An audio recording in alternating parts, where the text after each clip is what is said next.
కూటమి సర్కార్ అధికారంలోకి వచ్చి 8 నెలలు గడుస్తున్నా ప్రజలకు ఎలాంటి మేలు జరగలేదన్నారు వైఎస్ఆర్సీపీ అధికార ప్రతినిధి కాకుమాను రాజశేఖర్.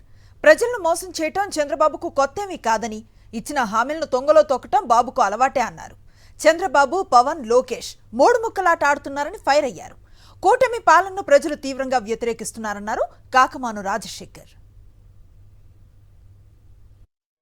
వీళ్ళకి ఈరోజు ఏదైతే అధికారంలో ఉందో కూటమికి కొద్దిగా సిగ్గుండాలి.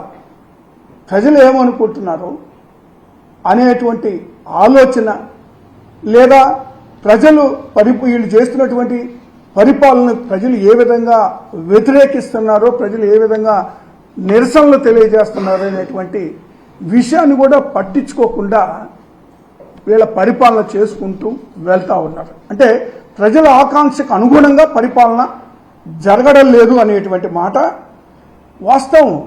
ఇక్కడ పరిపాలనలో ఈ కూటమి పట్టుకోల్పోవడం జరిగింది.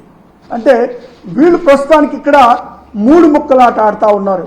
ఈ ప్రభుత్వంలో కూటమిలో ఒకటి చంద్రబాబు నాయుడు గారు, మరొకటి పవన్ కళ్యాణ్ గారు, మరొకటి లోకేష్ గారు.